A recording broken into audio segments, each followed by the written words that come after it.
Shalom everybody, this is Rabbi Shapira. Throughout this year we're going through in the book of Shmot, the commentary of Rabbi Moshe Alshich. Rabbi Moshe Alshich, as I explained to you in the very last episode, is one of the giants of the faith. And today Regah Be'ivrit will be a very special Regah Be'ivrit. This Regah Be'ivrit will be, look where I'm standing. And the entrance of Bet HaKnesset of Rabbi Moshe Alshich. We are actually here, standing inside the synagogue. Now, before I get to the Regah Be'ivrit today, I would like to tell you a little bit about Rabbi Alshich. A 16th century synagogue named after Rabbi Moshe Alshich, a Sephardic scholar and preacher who came to be known as the Holy Alshich. The synagogue is built in the characteristic of the 16th century Sephardic style.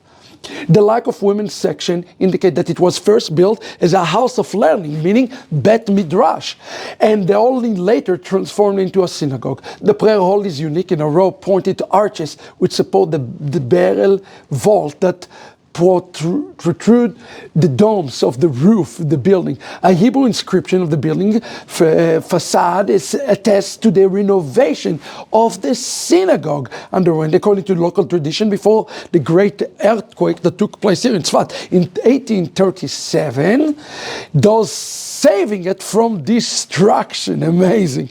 The inscription mentioned a few names: Yaakov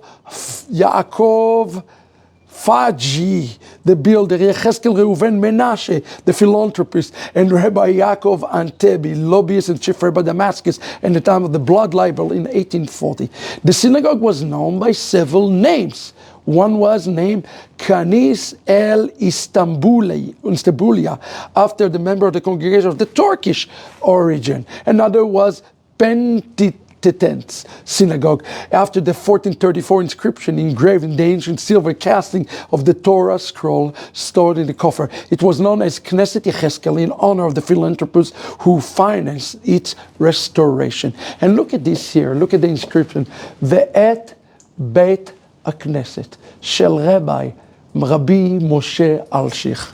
We're standing now where we're going to have the Regah Be'ivrit for this day. This week we are in Parashat Jitro. In the Parashat this week we read the story of a man named Jitro who was crossing over the land all the way to meet Moshe Rabbeinu, his father-in-law.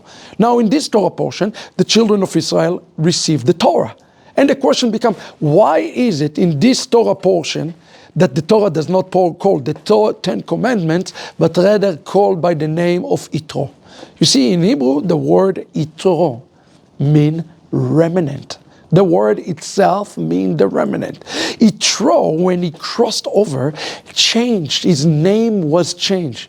And notice at the beginning of the story, he called Cohen Midian. But then his name changed and he became the father-in-law of Moses. In some way, he went from being connected to Midian, son of Midian, to become a son of Israel. What an amazing story we have in this portion. So why is the Torah portion is called by the name of Jitro and not in the Ten Commandments? The Alshich actually in his commentary explained to us that the greatness of Jitro was in the fact that he brought Tzipporah back to Moshe. You see, Moses was divorced from Tzipporah. He sent it out. In Hebrew, we call it a get, meaning he left his wife. The Geulah and the redemption could not have taken place until Moses is reconciled with his very own wife. His wife's name is Tzipporah. Now, in rabbinic literature, in Hasidic literature, and in the Zohar, the place where Mashiach dwell, called Ken HaTzipor, the bird nest. The word tzipor in Hebrew, flipping the letter, have the name Poretz or Peretz. Like it says in the book of Ruth, chapter 4, when we read the lineage of David HaMelech, that he was birthed out of Peretz. In the book of Genesis, chapter 38, verse 29, we read about the birth of Peretz. He said, "Who are you, Peretz, that you come out?" He being rebuked, just like Yeshua has been rebuked. What are you to expel expand this version. So you see, Tzipporah, reconciliation with Moses, representing the reconciliation of the Tzipor, or the Poretz, the Mashiach, with Moshe representing the Jewish people.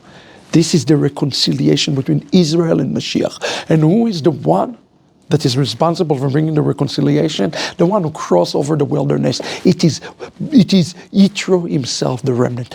If you want to be part of the remnant, people ask me all the time the question, how much Torah should I do if I'm not Jew? How little, how much, how high, how low? The question is irrelevant.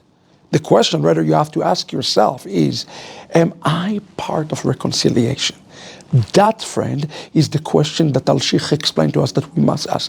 The job of the nations today is to be part of the reconciliation of bringing Mashiach to the tent of Moshe Rabbeinu. Now think about this. Over the years, we received many tzipporas.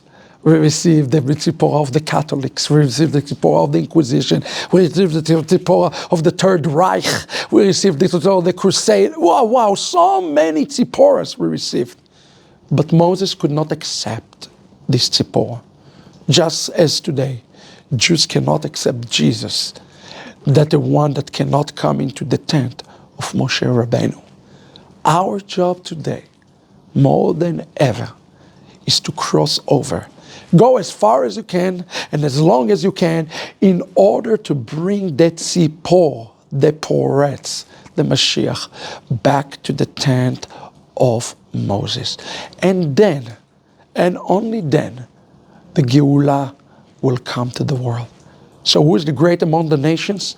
Those who are carrying Mashiach on their back home to Judaism, to Israel, and to the Torah.